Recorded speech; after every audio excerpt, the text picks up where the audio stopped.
Hello everypony, it's Cleo here, and today I'm going to be giving you a behind the scenes look at my My Little Pony the Nutcracker series, and this is the final episodes. I'll be showing you around all the sets, and a few little other bits and pieces as well. Here we go!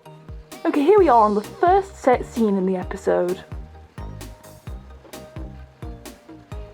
The floor is a very detailed print of some metal tiles.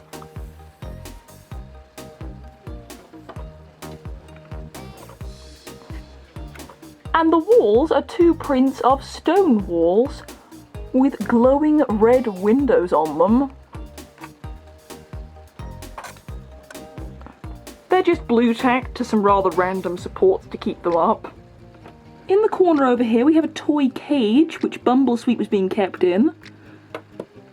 And some real dried grass, which is meant to be some kind of straw the mice put him on.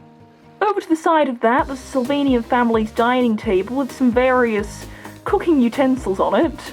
Over here we have some shelves, a little bowl of sugar, some kind of bowl or washing up bowl here, and then some sheets of cookies randomly. This is all Playmobil stuff. And then over here we have an old-fashioned Playmobil cooker. And then to the side of that there is Sylvanian family's ladder leading to nowhere. I think the set looked a lot better with the darker lighting I chose. And the next set scene was the one outside the castle. Okay, over here I have an all-new print of a stone wall and some rather creepy looking windows. There you go. There's a duplicate of that one over on this side. And then we have the same stone wall over here with an arch. There you go, it looked like some kind of stone. And then of course there is a real hole through here to the back wall, the inside of the castle. It's just a repeat of the wall you've seen before on the inside of the castle, and then down here I have a bit of random black velvet because it didn't look right having dirt on the inside. These walls are blue tacked to a Shopkins box, a box of fairy lights, a random white cardboard box, and a princess castle. That's all the mice! Around the edges of the walls there's some little stone tiles, and they really are stone.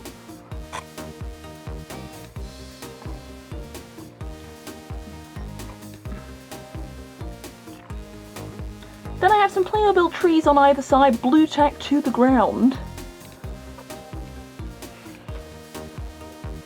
Some more over here. And then I have some rocks around them. These are real rocks my brother has collected. I'm not quite sure why he's collected them, but it's proven rather useful for me. Covers up the blue tack nicely too. For the ground there's a giant print of some dirt and bark, I suppose. And then over in the middle we have the big fire that's not on fire. Around the edges there's some little chunks of carob which we bought to eat, but it turns out they're too disgusting to eat, so they're now part of the My Little Pony set. There's some dried up grass in there and a whole load of twigs I got from the front garden. I'm quite proud of how that turned out. They were all very wet when I collected them because it's been raining all the time, so I had to dry them. So I had to wash them and then dry them with the hairdryer. And then I've stacked them all to go up like it's a real fire.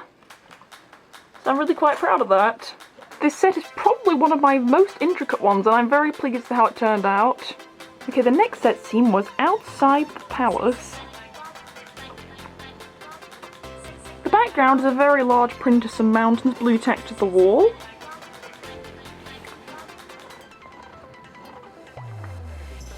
The ground is just a white board. And over here I have some stuffing fibre to make it look like fluffy snow. And then in the background I have some painted rocks to make it look like they're covered in snow. I just foraged these from the garden.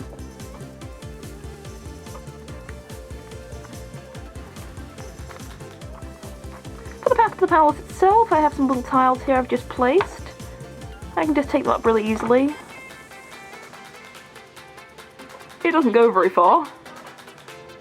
And then in the foreground I have some Playmobil trees covered in snow. The snow, of course, is actually icing placed on top of it. And this one had to be blue tacked down because I couldn't find a base the right colour. And here is the next set scene in the video. is meant to be the magically transformed courtyard of the palace. As you can see, the stones are much lighter. They're exactly the same prints as the dark stone, but I changed it all on Photoshop.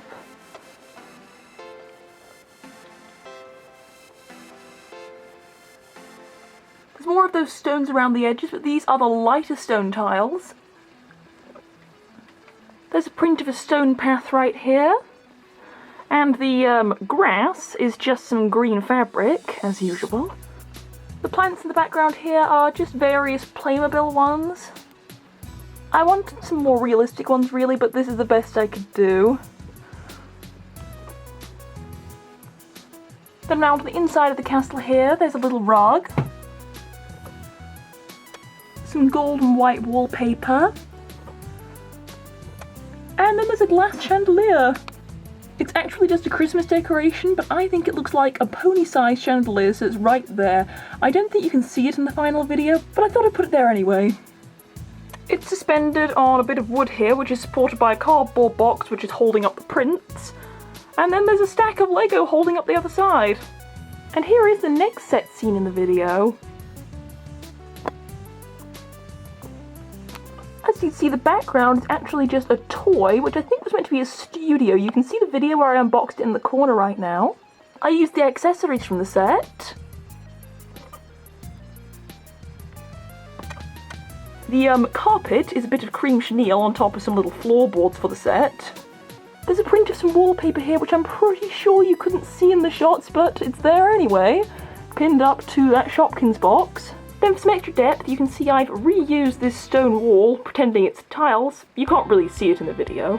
I've got a tree here for some depth, and a big sunset print, which is just a reuse from another set, but sunsets anywhere. And here is the next set scene in the video. Okay, as you can see, I have reused that golden wallpaper. It's pinned up with blue tack to the same boxes. They're the same cream chenille for carpet. And then I have a very beautiful doll's house rug in the middle of the room. It's all velvety. Over here there's a very large chest of drawers. I like how detailed it is. Blue tack to the wall is a very golden mirror. And then of course in the corner of the room we have the magic portal, which was a bit of a hassle to get to stand up. It is of course just some twigs we glued together, and then at the bottom it's being held up by some twigs that are blue tacked to it. It doesn't work very well, but it got the job done in the end.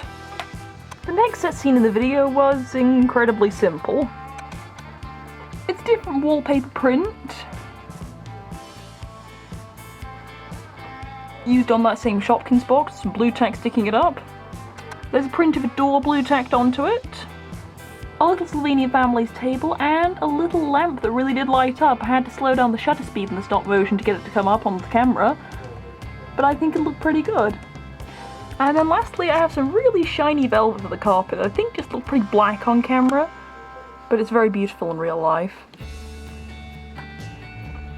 Okay, the next set scene in the video was Cadence's lovely bedroom, and I have shown this before.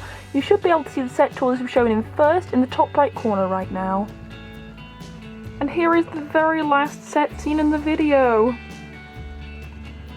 I have actually made a version of this set before. It's meant to be the lounge, but this is a slightly less accurate recreation of it. The wallpaper is black and brown. Once again, still those same old boxes. It's blue tacked to those same old boxes.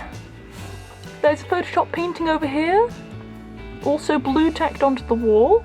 There's that same piece of furniture from before, which I forgot that I had to reuse for this set, but there you go, I don't think it's terribly noticeable.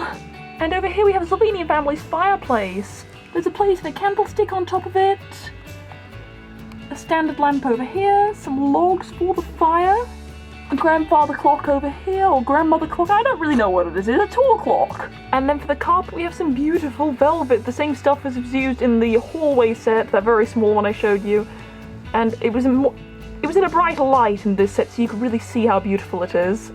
Okay, now that filming's wrapped up, all I have to do is take the mouse soldiers out of their little costumes. As you can see, this one has a little crown on him, and this is because It's actually a princess mouse, so I made little hats to cover up the crown and the bows on other ones. But these little jackets I made for them, they are sewn into them, so we're going to have to clip them off, and then you'll see their original outfits. I'll tell you what they're from.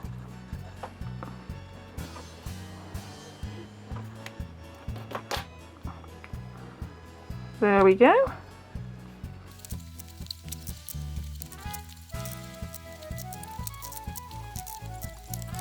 So that's all the costumes off them. I also need to take the stickers off because I numbered them all for ease of filming with them, so I could remember who was who with the script. First of all, we have one of the ballerina mouse twins.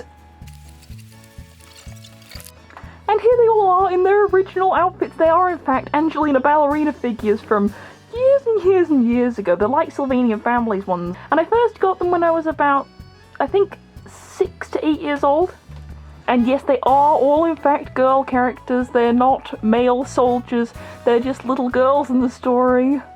It's kind of hard to see them the way they're supposed to be now. It's going to take a while to get used to them being girls again. So now all that's left to do is to take the Mouse King out of his little jacket. He has been taken out of his cape and crown already because in the story, he of course lost those. But now it's time to take him out of this and then show you his original outfit. He's been stitched in good. He's naked.